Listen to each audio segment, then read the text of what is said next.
مولاي صل وسلم دائما ابدا على حبيبك خير الخلق كلهم. یہاں نوجوان ہیں اور بڑا قد کاٹ ہے اور بڑے بڑے سمجھدار لوگ ہیں، گرمی آتی ہیں تو شارٹ کپڑے پہن کے گھومتے ہیں. ان کو خیال نہیں کہ یہ وہ والا لباس ہے جو باہر تو کیا گھر میں اماں کے سامنے نہیں پہننا چاہیے، بہنوں اور بیٹیوں کے سامنے نہیں پہننا چاہیے. آپ کی گفتگو میں شرم و حیا ہو، آپ کے لب و لہجے کے اندر حسن ہو. آپ کو پتہ ہے نبی پاک صلی اللہ علیہ وسلم نے فرمایا میری امت میں سب سے زیادہ حیا کرنے والے عثمان غنی ہیں. عثمان غنی سب سے زیادہ حیا کرنے والے. آپ فرمایا کرتے تھے جب سے حضور کا چہرہ دیکھا ہے میں نے کبھی اپنی شرمگاہ بھی نہیں دیکھی، میں نے آنکھوں کا وضو نہیں توڑا، اور جب سے حضور کے دست مبارک میں نے بیعت کے لیے سیدھا ہاتھ بڑھایا تو پھر سیدھا ہاتھ میں نے کبھی گندگی کو نہیں لگایا. حیا تھی. آپ باتھ روم کے اندر بھی غسل فرماتے تھے تو کپڑوں سمیت کرتے تھے. کسی نے کہا حضرت جی واش روم کے اندر کیوں نہیں کپڑے اتارتے؟ آپ فرمانے لگے باہر بندوں سے حیا کرتا ہوں، اندر جاتا ہوں تو رب سے حیا آنی شروع ہو جاتی، وہ تو دیکھ رہا ہے نا.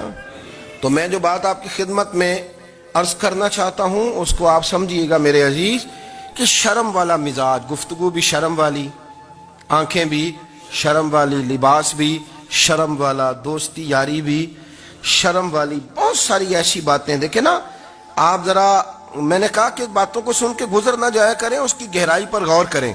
حضور علم کا سمندر ہے، سرکار سے زیادہ علم دنیا میں کسی کے پاس موجود نہیں ہے، اور صحابہ کو موقع ملا ہوا ہے اس سمندر سے فیض لینے کا.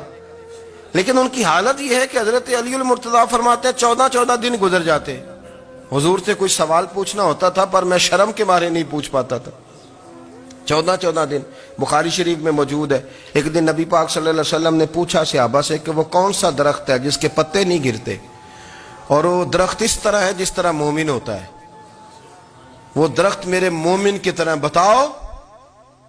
حضرت عبداللہ ابن عمر فرماتے مجھے پتا تھا کہ وہ کھجور کا درخت ہے، لیکن چونکہ ابو بکر صدیق بھی بیٹھے ہیں، عمر فاروق بھی بیٹھے ہیں، مولا علی بھی بیٹھے ہیں، عثمان غنی بھی بیٹھے ہیں، اتنے جید لوگ بیٹھے ہیں، تو مجھے حیا آتی تھی کہ میں کیوں جواب دوں.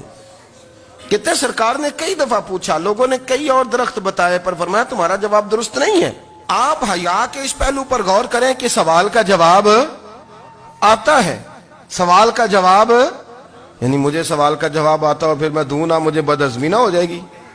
یہ کیسے ممکن ہے کہ میری رات گزر جائے، مجھے پتا بھی تھا اور میں نے بتایا نہیں. بہت سارے لوگ آ کے بہت ساری باتیں بتاتے ہیں، بہت ساری باتیں وہ سمجھاتے ہیں، تو ہم غور سے ان کا چہرہ دیکھنے لگ جاتے ہیں، کہتے ہیں یار اس کا تو دعویٰ تھا کہ میں سمجھ نہیں آتا ہوں، تو یہ تو ہمیں سمجھا رہا ہے، چلو الحمدللہ ہم سمجھنے کو تیار ہیں. لیکن میرے عزیز پتہ بھی ہے جواب کا، علم بھی ہے، لیکن فرماتے ہیں میری حیا نے مجھے اجازت نہ دی کہ میں جواب دوں. آپ فرماتے ہیں پھر حضور سے صحابہ نے عرض کی کہ یا رسول اللہ آپ ہی بتا دیں وہ درخت کون سا ہے. تو حضور نے فرمایا بھئی وہ کھجور کا درخت ہے.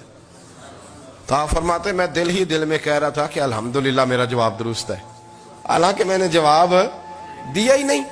تو لفظوں میں حیا، جملوں میں حیا، آنکھوں میں حیا، اٹھنے میں حیا، بیٹھنے میں حیا، چلنے میں حیا ایک خوبصورت حسن ہے. اور نبی پاک صلی اللہ علیہ وسلم نے فرمایا جب تو بے حیا ہو جائے نا پھر تو آزاد ہے، پھر تو جو مرضی کا